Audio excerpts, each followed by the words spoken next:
When the Gamechangers first emerged onto the world stage in 2019, for the family involved, it was a collective determination to strive for excellence.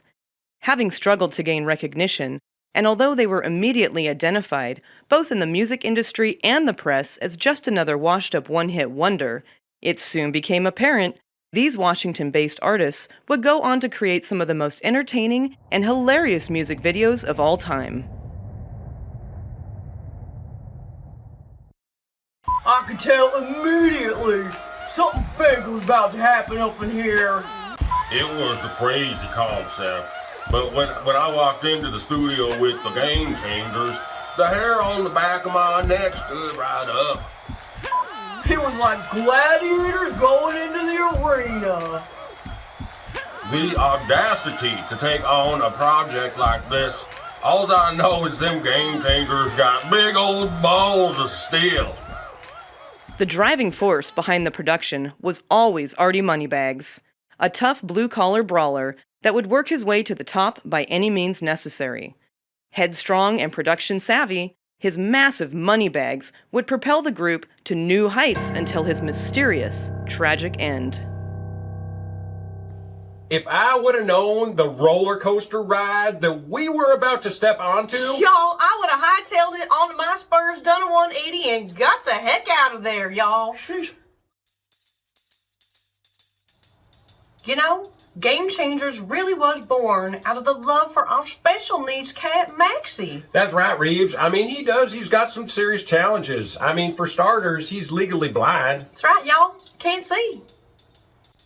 You know, this song, it was about family. It was about family, but it was about politics, too. That's right, and you know that these are some of the funniest moments we could possibly think of to write a hit song with. It was an incredible amount of work, but it was groundbreaking, and it all started in Moses Lake at Gamechanger Studio.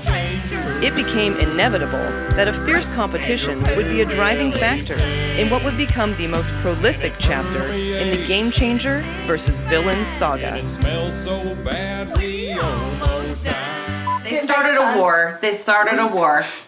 Okay, they think they're funnier than us. Y'all, we set out to make them laugh. Exactly. Y'all, it was just a funny prank, not some war. It was hilariously funny, but we didn't expect to start a battle or a war or any sort of... It was funny. I ain't trying to be no war.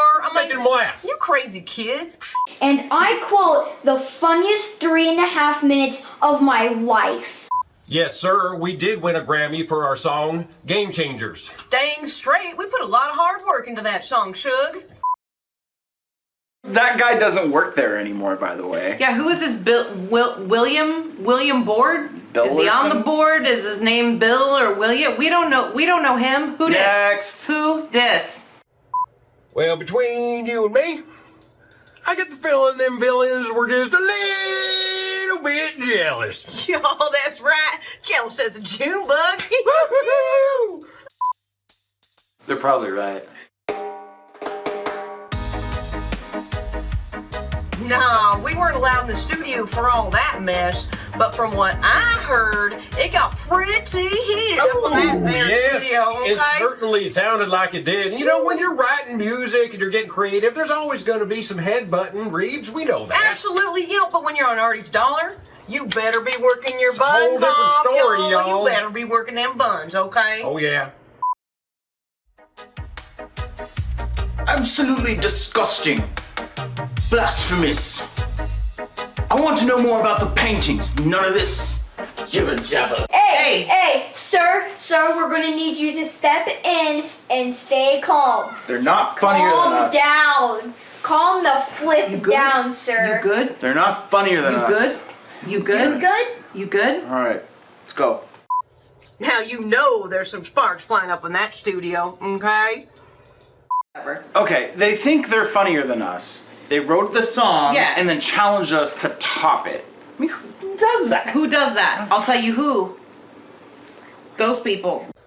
Shoot, y'all, we never said anything about no challenge. We were just trying to write the funniest dang old song we could think of. That's right, Reeves, and I remember it so clearly, too. Because with theirs, they just hyped the crap out of it, and then they told us that we need to get a trophy ready for them. Give me a break, y'all city slickers. Jeez, you need a golden plate to eat that off of, too? Shoot. What are we gonna do? We're gonna squat. We already did it. We're gonna change the game. That's what we're doing. That's what we're gonna do. We hope you get that trophy ready. Get the trophy ready. Although it nearly destroyed the band and cost over $1.3 million, including studio damages, numerous lawsuits, and excessive engineering, the Villains were finally able to release their self-titled debut single in June of 2019. Now, I certainly had my doubts in the beginning. That goddamn song rose to the top of the charts and became a #1 hit. Y'all, now, I was a little crushed, that's for sure, but I knew that y'all, we were gonna get to work, okay? We were gonna get to work, baby. Get to work. I need a second. I got something in my eye. I got blow my nose. I'll be right back. Ain't he just the best now? Bound and determined to regain possession of the Gamechangers trophy, Reba and Blake set out on their most ambitious musical journey thus far, calling on the talent of every musician they had ever worked with. Needless to say, it was one of the largest Christmas country music acts North America had ever seen.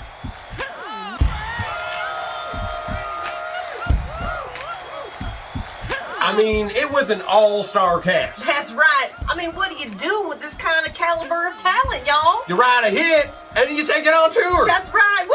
You go live and you take it to your fans. Let's go, y'all. Let's go. Yeah. Woo! Woo! Well, we've been working with Blake and Reeves for so many years now. Oh, it's been years, and then when they told us that they were going to take their #1 hit single on the road on tour. We said we're behind you absolutely 100%. That's right, Reba Blake 100%. One by one, the musicians piled into the studio. I was so excited to be a part of this project. I told Blake and Reeves, anything you guys need to help win that trophy back, I'm there 100%, man. It literally just broke my heart when I heard what them Villains did, taking the trophy. Hell. God.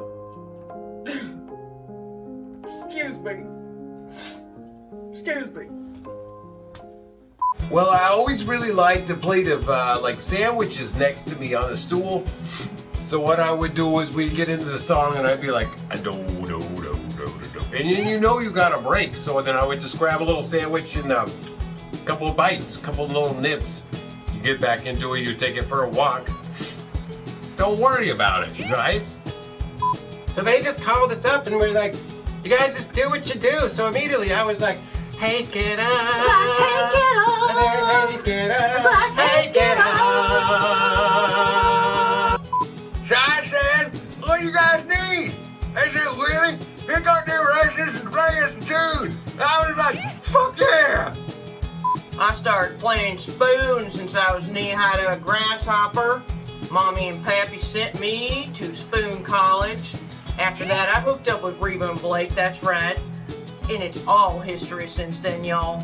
All history. It's been a fine ride. I said, hey, get up. I said, hey, get up. I said, hey, get up. I said, hey, get up. I said, hey, get up. I said, hey, get up. I said, hey, get up. I said, hey, get up. I said, hey, get up. I said, hey, hey.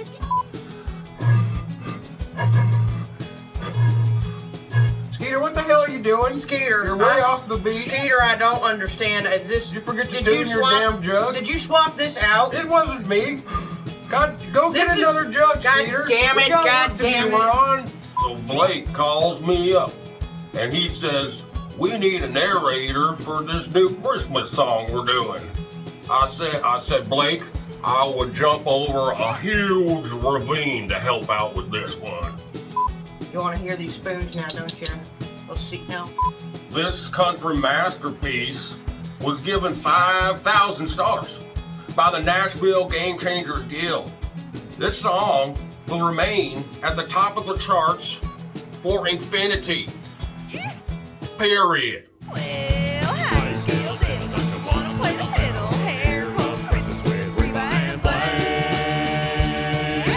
We got a song and we hope you sing along. Here's a little ditty about Moses Lane.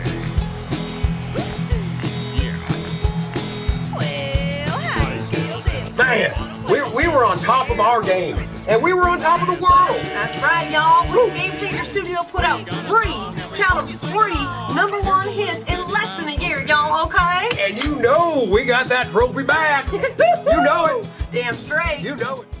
And then? God dang scum of the earth, Joey happened. The chips were rolling into Gamechanger Studios, but Artie Moneybags had developed a large gambling problem that indebted him to the East Coast mob. Living the high life, Artie squandered the studio fortune on hookers and blow. I remember Artie was very competitive from a young age. We had to do a thing for school, and where we would go around and sell the chocolates to the different houses. And Artie, he paid another boy to beat up all the other kids and take their candy, and then he sold it. From then I knew, oh boy, Artie, oh boy. And so I pleaded with him. I looked at him, I said, Artie, you're my brother. You cannot be getting involved with this dreadful rubbish. Absolute dreadful. This is horrible. You can't do this, Artie.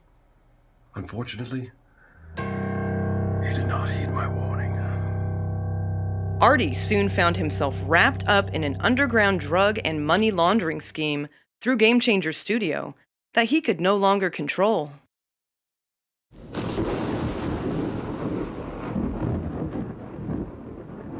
Hey there, Dave. Oh, God. Sonny! Hi, Sonny. You scared the hell out of me. Yeah, Joey sent me with your package, and he totally wants it turned around in like a week, okay? A week? Look, Sonny, I don't have time for this. Oh, God. The villains are doing the new album. I'm doing all the mixing and mastering. Yeah, like, okay, you want me to call Joey and tell him you're mixing and mastering and you, like, can't do it no more? Please. No, look, just listen. I just tell Joey I just need a little bit more time, please. Yeah, whatever, Dave. Give me a break. While the musicians were on hiatus and the drugs were flowing, Artie's debt to the mob continued to grow.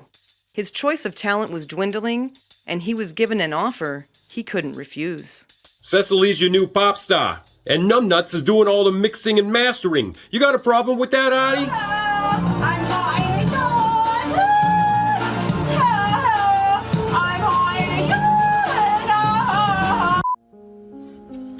Y'all, Gamechanger Studio, it would just never be the same after that. God bless America.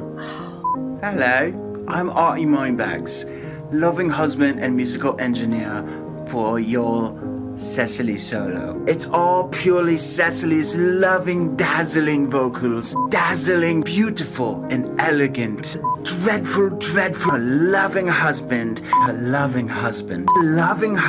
Hello. If she doesn't have that fucking auto-tune, it sounds like somebody shaking a bag of cats. What the fuck ever?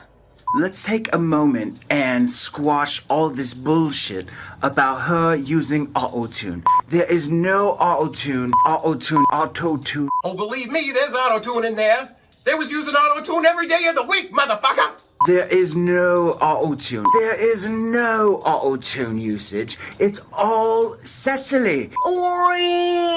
It's her own voice.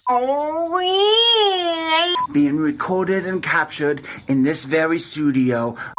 Although the rumors of Cecily's autotune cast a dark shadow on Gamechanger Studio, the villains finally managed to release their single, I'm Hot and You're Not, on December 24th of 2020. Cecily is coming to town. Indeed, the villains created a hit, but the baggage that came along would prove to be too much pressure for the studio. It was a catastrophic disaster. Y'all, it was just terrible. Terrible. Left a bad taste in my mouth. I would say that was pretty much the beginning of the end for Artie Moneybags and his cronies. As the situation at Gamechangers Studio spiraled out of control, it gained the attention of federal authorities, and the elite Gamechanger squad was assigned to the case. Officer Ronald J. Fuzz Puppet. Misdemeanor, baby. Please take a moment to describe your backgrounds in law enforcement. I've been on the force since your mom's been cleaning out your little diapers. Miss D here, she's a rook. That's right, baby. And what's your connection to this case? Our mission was to infiltrate Gamechangers Studio. Gather any evidence we could on Artie's connections to the East Coast Mafia. That's right. We went deep undercover, baby, as musicians. As the elite Gamechanger squad dove deeper into the origins of Artie's Moneybags, they discovered an intricate network of illegal activity.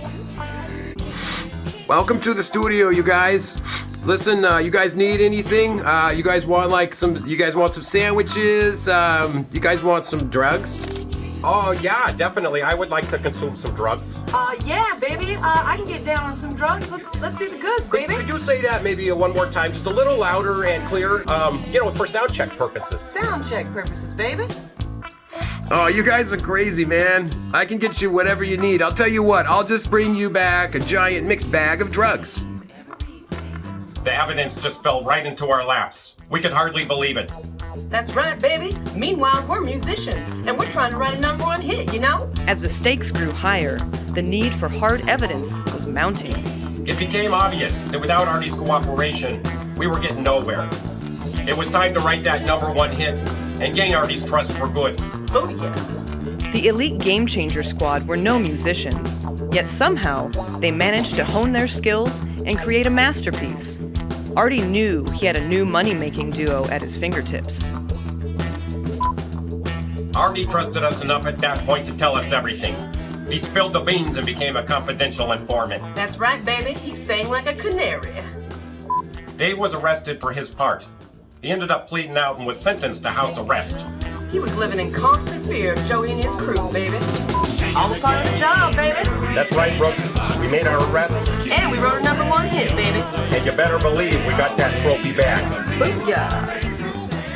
As days turned into weeks, turned into months, turned into years, Gamechangers Studio lost all revenue and the doors ultimately closed indefinitely. Y'all, we just hate to see them dang old locks put on the doors down at Gamechanger Studios. Saddest damn day of my life. Oh, hell. So of course I was not happy to see the studio close. But as I think back, it's not like they had like really good sandwiches or something. As Artie came up with an elaborate scheme to fake his own death and enter the witness protection program, Dave no longer had access to the giant money bags that had supported him for so many years. Well, from what I heard, they just went completely off the deep end there. It's terrible. Yeah, I think the constant threats from Joey were too much, okay? He absolutely spiraled out of control. Out of control. Yeah, he was like a total ticking time bomb. He was ready to go, psst, boom, whatever. Can you take a minute and walk us through that day? So the babysitter arrives at Dave's house early evening, Halloween 2022. Dave states that he's going to a costume party to lock in his alibi. He then tells the babysitter that there's $9 in the fridge and that his son David is downstairs playing the Nintendos. Baby. Dave states he'll be back around midnight and appears to leave the premises, although his ankle monitor never registers him as being off the property. That's right, baby. We also know from the toxicology report that the babysitter had been consuming alcoholic beverages that evening. The investigators had found tiny particles of fruit pie on the couch, so we knew that David had to be upstairs at some point. Exhibit A, baby.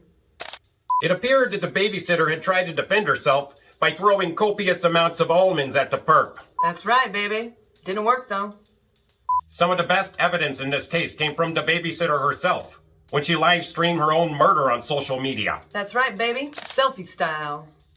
The next victim was Blueberry, and it all started with a phone call. Phone records show the victim received several calls from a blocked number.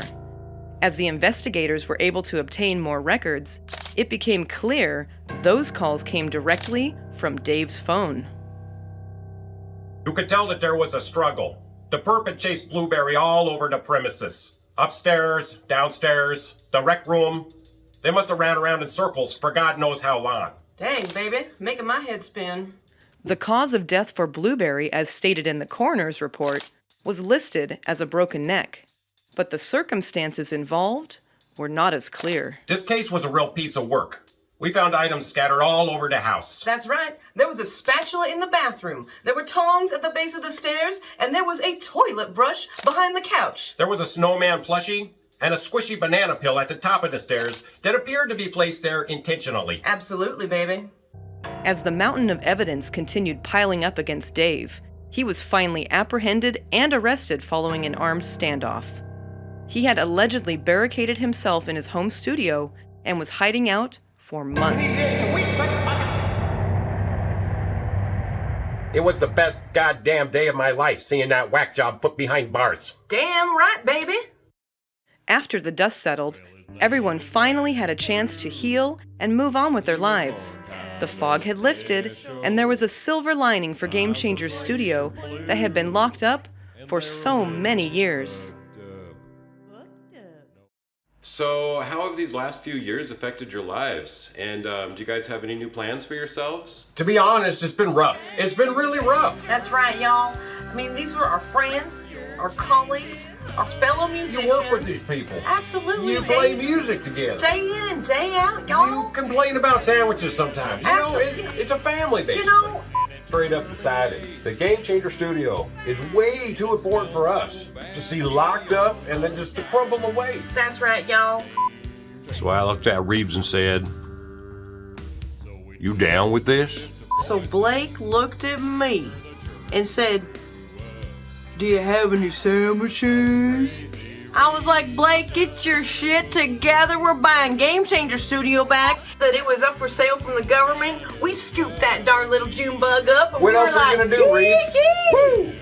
Given the gravity of this case and all the individuals involved, well, let's just say we were able to pull a couple strings and the government decided to give the trophy back to its rightful owners. That's right, baby. Well, I'll tell you what, Reeves, there's gonna be a big, beautiful spot for that trophy up in there. Reeves, I am so darn excited about getting this studio up and running again. Absolutely, honey. I'm telling you, we ain't gonna have no auto-tune up in this house. Auto-tune is not We allowed. are not having any money laundering going on up in this. It's kind of a no-brainer I'm right telling there. you what. You know, we we're are going to on have a bunch of, positive vibes. well, we're going to have a bunch of Positive all-American ham and cheese sandwiches That's right. available to every musician Dang straight. whenever they want them. Homemade, coming to you. Just like a studio should be. That's right, honey. And I'm wondering, if you want to be the next game changer, do you think you could be the next game Do you changer? feel like you have what it takes to be the next game changer? Oh, If you do, you could write your own song. That's right You could now. make your own video. That's right, honey. You could maybe win back that trophy Oh. if you think you're good Oh, enough. y'all think you can get the trophy back from us Think now? you can get the fucking trophy back from us? Oh, that We'll is see. a big word We'll and a see. big challenge. Can you feel them boots? Hope you like the Can video. you feel them boots? Dumb nuts. And your poo really stinks. And it permeates. And it smells so bad.